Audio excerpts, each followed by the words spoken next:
it is always very easy for fans to pick out players in issues like this. It is always very easy to scapegoat players in situations like this, in moments like this, where a team loses games. It is easy for you to pick out Onana as the cost of this Manchester United defeat. And that is drifting from the main issue.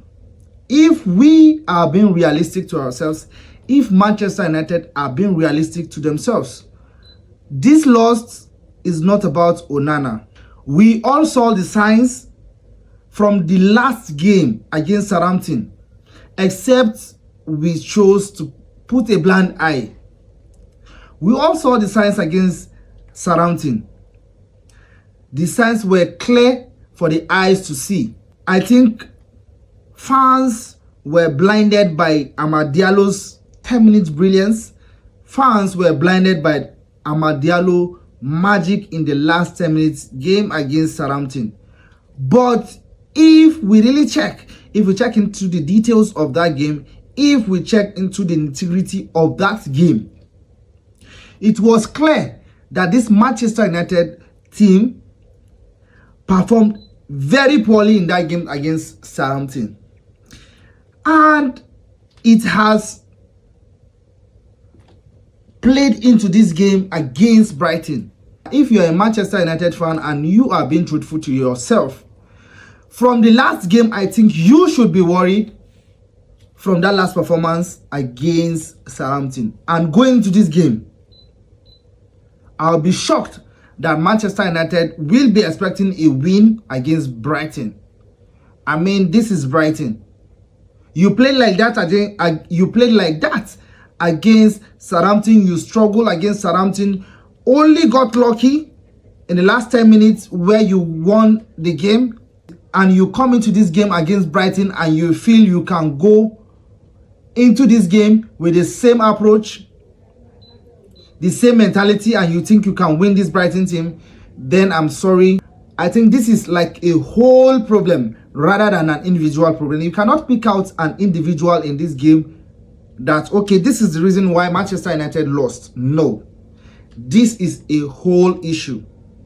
A lot of Manchester United players, I think, are not good enough. I think one of the main problems that will make Manchester United to struggle in games like this has to be the appointment of Ruben Amorim.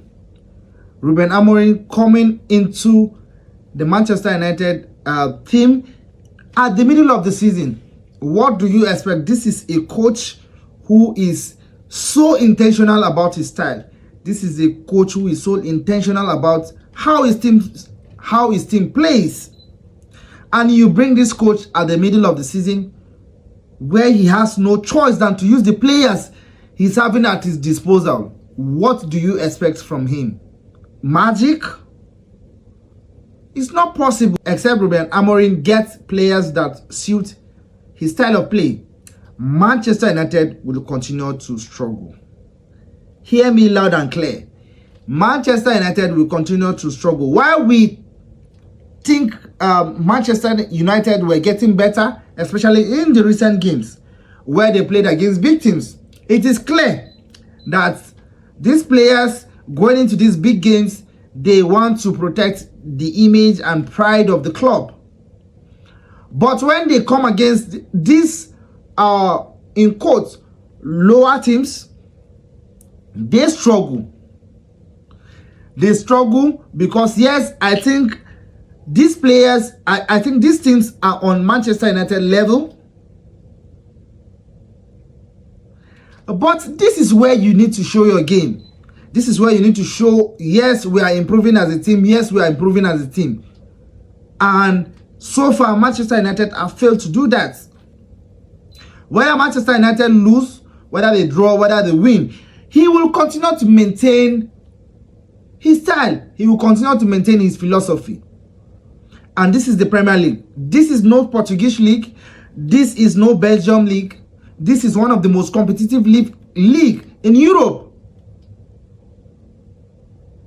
How how do you find the balance between trying to instill your style of play to your players and also getting out and also grinding out results in the Premier League? This is the most difficult task, I think, in football this season. Where did it go wrong for Manchester United? For me, I still continue to maintain that bringing Amorim at the middle of the season is Sir Jim Ratcliffe's biggest mistake this season.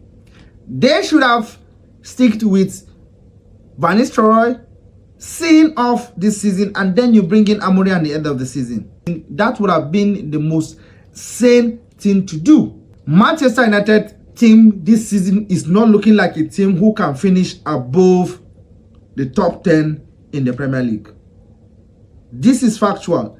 Go and check Manchester United performance this season and also their games left to play.